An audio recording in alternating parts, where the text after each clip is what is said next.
Pros ஜோதிட நுண்ணறிவு பேஜுக்கு உங்களை வரவேற்கிறோம்.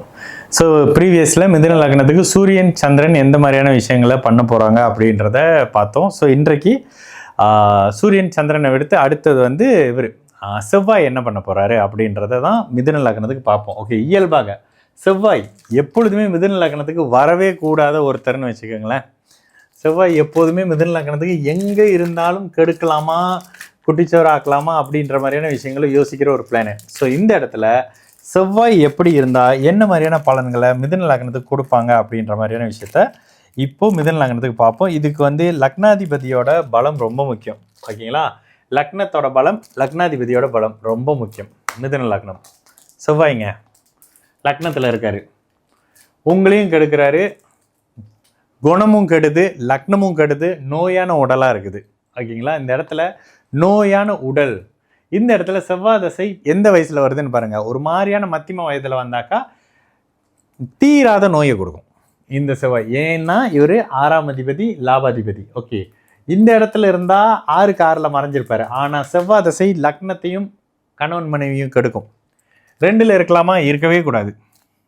இல்லைங்க, சூரியனுக்கு இவர் சந்திரன் உயிர் கொடுத்த ஒரு உச்சமாக தான் இருக்காரு, இருக்கக்கூடாதுங்க. மிதுன லக்னத்துக்கு இவர் இருக்கவே கூடாது. இல்லைங்க, இருக்கிறாரு, என்ன பண்ணலாம்?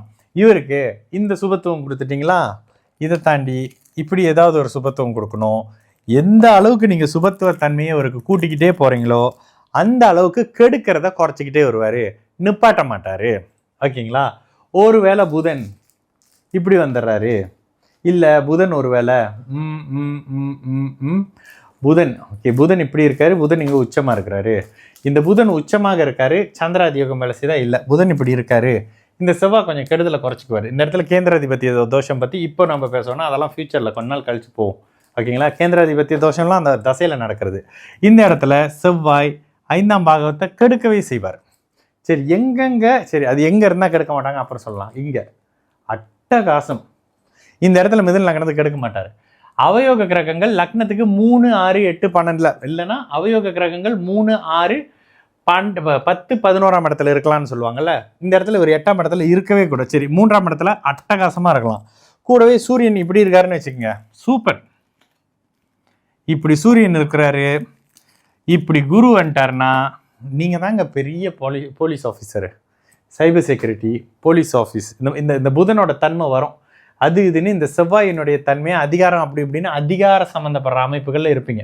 ஓகேங்களா, இந்த புதன் இங்கே இருந்தாலும் இந்த தன்மை இருக்கும். இது இங்கே கூட இருக்கும், இங்கே குறைவாக இருக்கும், ஆனால் 100 விழுக்காடு இருக்கும். இதே செவ்வாய் இங்கே வராரு, இந்த இடத்துல பாவர்கள் கேந்திரத்தில் இருக்கலாமே, இது 4வது இடம் தானே, கேந்திரம் தானே.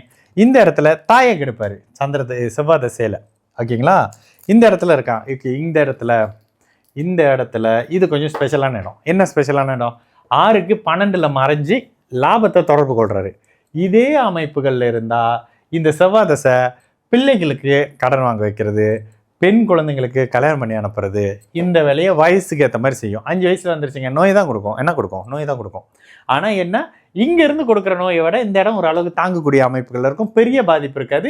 ஆனால் மத்தியம வயதில் வந்தால் இது குழந்தைகள் சம்மந்தப்படுற மாதிரியான அமைப்புகளை பண்ணும். எங்கே இருக்கவே கூடாதுங்க, இங்கே இருக்கவே கூடாது. இந்த செவ்வாய் தசை வந்தால் நீங்கள் தூங்கவே இல்லை. இந்த செவ்வாய் தசை முழுக்க பயந்துக்கிட்டே இருக்கிறீங்க, திக்குன்னு இருக்கீங்க. சரிங்க, இல்லைங்க குரு ஒரு வேளை இப்படி இருந்து லக்னத்தை பார்க்குறாருங்க, இப்படி இருந்து லக்னத்தை பார்க்குறாருங்க. எப்படி இருந்து லக்னத்தை பார்த்தாலும் இந்த செவ்வாய் தசை 2 விஷயத்தை செய்யும். கடுமையான நோயை கொடுக்கும், கடுமையான வம்பு வழக்கு அமைப்புகளை கொடுக்கும். இந்த 2 கடுமையான தன்மையை இப்படி இருந்தால் கொடுக்கும், இப்படி இருந்தால் ஆளை போட்டு தள்ளிடும். நீச்சமாக லக்னாதிபதி நீச்சமாக இருக்காருன்னு வச்சுக்கோங்க. லக்னாதிபதி நீச்சமாக இருந்து இப்படி இருந்தாருன்னா செவ்வாய் தசை சனி புக்தி இந்த இடத்துல பெரிய ஒரு வேலையே பண்ண போகுது, ஆயில ஒரு மாதிரி பண்ண போகுது, 8ஆம் அதிபதியில் இந்த இடத்த பண்ண போகுதுன்னு வரும். அப்போ இந்த இடத்துல செவ்வாய் இப்படி இருக்கக்கூடாது. இப்படி இருக்கலாமா? இருக்கக்கூடாது. இங்கே இருந்தாலும் இந்த ஜாதகரை அவசரக்காரராக மாற்றுவார். அவசரம், பரபரப்பு, என்ன பேசுகிறோன்னு தெரியாது, உடனே அடிக்கிறது, கொள்வது, தூக்குறது, கத்தி எடுக்கிறது, அது இதுன்ற மாதிரி பண்ணுவார். ஒருவேளை குரு இங்கே வந்துடுறாரு, இவரோட தன்மையை குறைப்பார். ஆனால் இந்த 7ஆம் பாவகம் செவ்வாய் புக்தி வரும் போதெல்லாம் டிஸ்டர்ப் ஆகும். கணவன் மனைவி உறவுகள், காதல் அமைப்புகள், நட்பு, செவ்வாய் புக்தி வரும் போதெல்லாம் ஒரு மாதிரி சங்கடமான நிலைமைக்கு வரும். ஓகே, இங்கே தாங்க 6ஆம் அதிபதியாகி 8ஆம் இடத்துல உச்சமாகி அவர் இருக்கவே கூடாது. லாபத்தை தான் நாங்கள் தொடர்பு கொள்றாரு, இருக்கக்கூடாது. இருந்தாருன்னா குடும்ப பாவகம் சுத்தமாக வலிச்சு தொடச்சி வீசிடுவார். உங்களுக்கு குடும்பமே இல்லாமல் இருக்கும். மொத ஒருத்தர் கேள்வி கேட்டிருந்தாரு, ஏன் செவ்வாய் மிதுனத்துக்கு கெடுதல் பண்ணுறாரு? அவர் கொடுக்கப்பட்ட வேலை அதுதான், கெடுக்கிறது, மிதுன லக்னத்துக்கு. அப்போ இந்த இடத்துல கடுமையான அமைப்புகளில் குடும்பத்தையும் கெடுப்பார். இந்த இடத்துல கொஞ்சம் இப்படி வச்சுக்கோங்களேன், ஒரு ராகு அங்கே போட்டிங்கன்னு வச்சுக்கோங்க, செவ்வாய் தசை ராகு புக்தி, ராகு தசை செவ்வாய் புத்தி, ஆள் தனக்கு தானே மரணத்தை கொடுத்துக்குவாங்க. இதுதான் எப்படிங்க மரணம் நடக்குது, எப்படிங்க தனக்கு தானே இந்த அமைப்புகளை கொடுத்துக்கிறாங்க, எப்படிங்க தனக்கு இந்த இடத்துல இந்த சுக்கிரனை எடுத்துருங்க, எப்படிங்க தனக்கு தானே மரணம் வருது? இந்த ராகு தீ குளிக்க வைப்பார், இந்த ராகு மலை மேலேருந்து குதிக்க வைப்பார், இந்த ராகு பில்டிங் மேலேருந்து குதிக்க வைப்பார். ஏன்? 8ஆம் இடம் செவ்வாய், உயரமான மலை, ஒரு மாதிரியான பேராசை, கட்டிடம் சம்பந்தப்படுற அமைப்பு, நெருப்பு, இதெல்லாம் அப்படியே பண்ண வைக்கும் இந்த அமைப்புகள். அப்படியே சனி வேற பார்த்துட்டாருன்னா ராகு தசை செவ்வாய் தசை இந்த ஜாதகருக்கு உயிர் இல்லைன்னே வந்துடுங்க. ஓகேங்களா? இந்த இடத்துல அப்பாவை கெடுக்கிறாரு. எங்கே இருந்தாலும் இவரோட வேலை கெடுக்கிறதுங்க. பாக்கியத்தில் இருக்காரா? செவ்வாய் தசையில் உங்கள் பாக்கியம், அப்பா பூர்வீகம்லாம் ஒரு மாதிரி கெடுது. அப்பா பயங்கரமாக டிஸ்டர்ப் ஆகிறாரு. இங்கே இருக்கலாமாங்க, சூப்பராக இருக்கலாம், திக்பலம். இந்த இடத்துல இப்படி இருந்தாருன்னா அவ்வளோ நல்லதில்லை. இப்படின்னா ஓகே, குருவின் பார்வையில் லக்னாதிபதி திக்பலமாக இருக்கிறாரு. இந்த செவ்வாய் பெரிய கெடுதலாக பண்ண மாட்டார். இந்த இடத்துல குருவின் வீட்டில் சுபத்துவமாக இருக்காருன்னு வரும். சரிங்க, இங்கே இருக்காருங்க, இருக்கலாம்.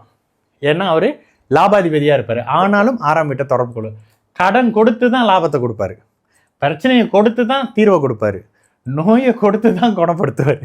இந்த அமைப்புகளில் தான் வரும். செவ்வாய்க்கு 8ஆம் பார்வை இருக்குது. இதெல்லாம் இந்தியே பார்த்துட்டோம். இப்போ வந்து செவ்வாய்க்கு 8ஆம் பார்வையான ஆச்சரியமாவாதீங்க. இதெல்லாம் இந்த பேஜ் திறந்த புதுசில் நம்ம பார்த்த விஷயங்கள். ஸோ அதனுடைய தொடர்ச்சி தான் இந்த கிளாஸ். சரி, இங்கே இருக்கலாமா? இது நட்பு ஸ்தானம் இல்லை. 6ஆம் பாவகத்தை அவர் தொடர்பு, இந்த 12 அவருக்கு நட்பு ஸ்தானம் கிடையாது. ஆனால் 6ஆம் பாவகத்தை அவர் தொடர்பு கொள்ளக்கூடாது. தொடர்பு கொண்டாருன்னா 6ஆம் பாவக பலன் தரும். ஓகே, ஒரு வேளை வச்சுக்கோங்களேன், சனி இப்படி வந்துடுறாரு, ஓகே, சனி இப்படி வந்துடுறாரு, லக்னாதிபதி இப்படி இருக்காருன்னு வச்சுக்கோங்க. இந்த செவ்வாய் தசை அவரை ஹாஸ்பிட்டல்லையோ போலீஸ் ஸ்டேஷன்லேயோ வீட்லேயோ படுத்த படுக்கையாக்கி வச்சுருக்கோம், செவ்வாய் தசை வந்ததுன்னா. ஓகேங்களா? என்னங்க செவ்வாய் வந்து வளர்பிறை சந்திரனோட தானே, அந்த உச்சம் கிச்சம்லாம் அங்கே வேலையே செய்யாது.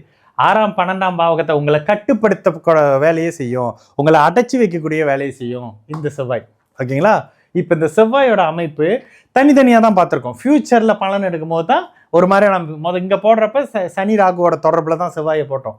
ஓகே, இந்த அமைப்புகளில் பாருங்கள். இப்போ செவ்வாய் முடிஞ்சாச்சு. அடுத்ததாக கிளாஸ் நம்ம 4வது 17 இது பாரு 4ல் வந்து செவ்வாய் முடிஞ்சு குரு ராகு கேதுக்கெல்லாம் நம்ம இப்போ பார்க்க போகிறதில்ல. அதை பலனா தனியாக ஒரு கிளாஸாக நம்ம பார்ப்போம். மீண்டும் சந்திக்கலாம். நல்லது நடக்கும். எல்லோரும் நல்லா இருப்போம். வணக்கம்.